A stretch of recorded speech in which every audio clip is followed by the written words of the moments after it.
Hi there, welcome to another video from FundingStore. Today we're going to have a look at writing a business plan, a very important document, what you need to include and why you need to include it, and what the business plan is for. Here comes the presentation.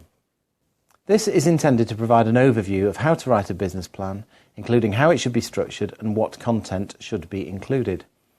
There is another video providing top tips when writing the plan and should be viewed after this one. Also, a free business plan template can be downloaded at FundingStore.com. Firstly, what is a business plan? Business plans come in a variety of forms, but really the expression means any document which sets out what the business does and what it intends to do in the future. So there is no prescribed format or structure. How then should people start? The first two things to consider are the purpose of the plan, i.e. why one is being prepared, and who the audience is going to be, i.e. who will read the plan. This will guide you in how to bring the plan together, what should be included in it, and how it should be structured. Let's explain more about the purpose of the plan. What does this mean? Business plans can be prepared for a variety of different reasons.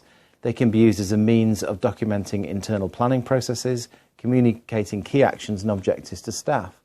Equally, they can be used by management to help them in strategic decision making by guiding them through the thinking process. And externally rather than internally, business plans are necessary when a business is seeking to raise money. Often they are referred to as an IM or information memorandum. The purpose for which the plan is being created will dictate its style and format as well as content. In terms of considering the audience, this ties into the purpose of the plan.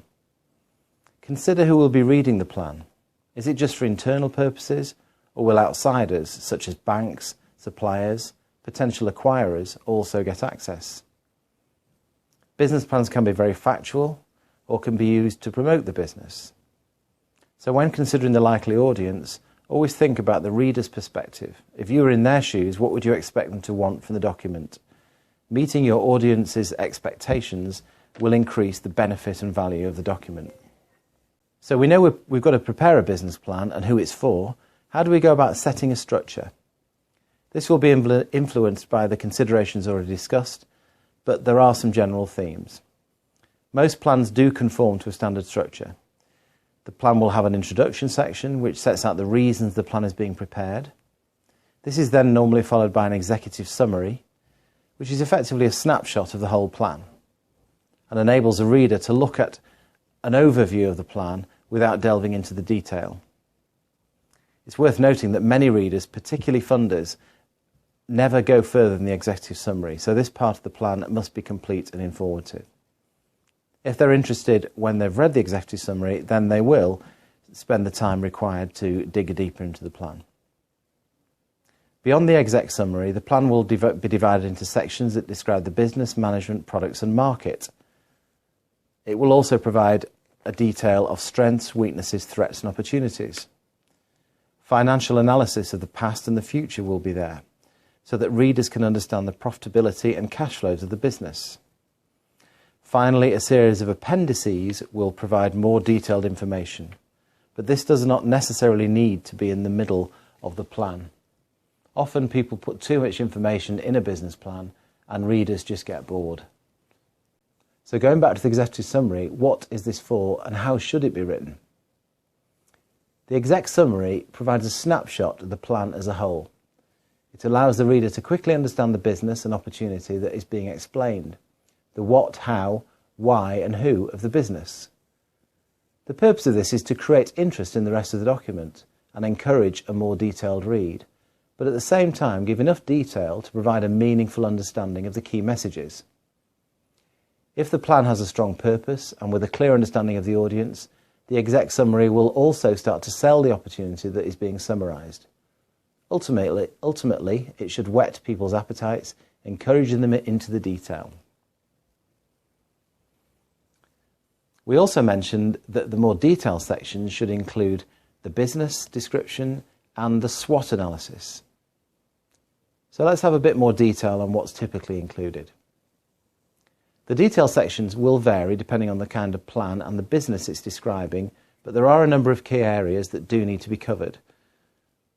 Beyond the introduction and the executive summary, an overview of the business is crucial. What it does, what it's trying to achieve, because this will allow a reader to really understand the business. Next, an explanation of the market is required. Any opportunity needs to be framed in the context of the current and future market conditions and size, be that UK or international, generic or niche. The market defines the ability to sell the products and services, and these should be described also. The next thing to describe, the area to cover, is the understanding of the competition. This will allow a reader to assess how strong the proposition is within its chosen market. From this, a marketing and sales plan will provide more detail on how the business aims to win work or revenue. If a business has intellectual property, this should be explained, the extent of the IP, the patents, the trademarks, as it will provide comfort over the robustness of the business model.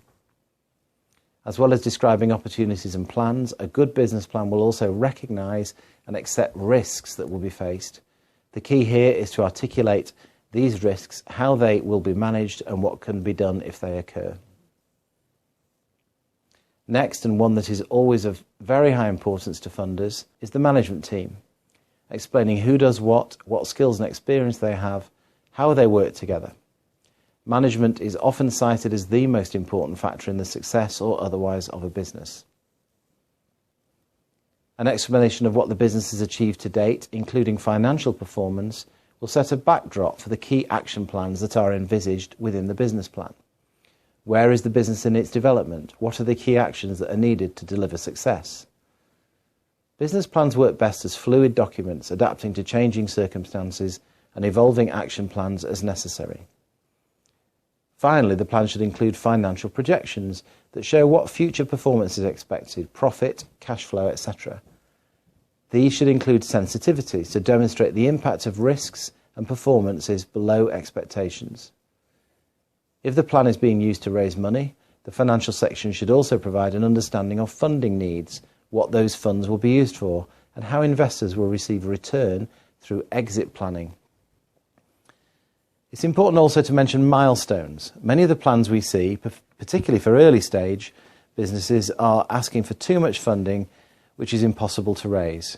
Funding should be linked to achieving objectives along the development of a business. These are called milestones. Often, funders will advance funding in stages as milestones are reached. So, in summary, there is a lot to take on board and a lot of detail. Who would be involved in preparing the plan? Business plans would normally be prepared under the supervision of the owner of the business or the managing director or chief executive. It is always advisable to involve the broader management team as well. This has a number of benefits. Firstly, it engenders buy-in from those involved. They will feel like they have had a role to play in developing the plan and will be more likely to support it going forward. They will also bring rigour and challenge to its preparation, making sure that different aspects and considerations are brought to bear. And finally, they will also help to identify new opportunities or ways to maximise those that are already being worked on, as they will bring different perspectives to the debate and the discussion. Like any good business, the best business plans will have the support of all senior people within the business, who will then flow this down through the organisation to ensure that everybody is working to the same objectives, priorities and actions. So there's a lot to consider, but this is useful guidance. Remember that the FundingStore Resource Centre does include a business plan template that you can download for free, and we have the follow-up video providing top tips in preparing your business plan. We hope that was useful. If you have any questions, give us a call on 01565 756 141 or have a look around fundingstore.com.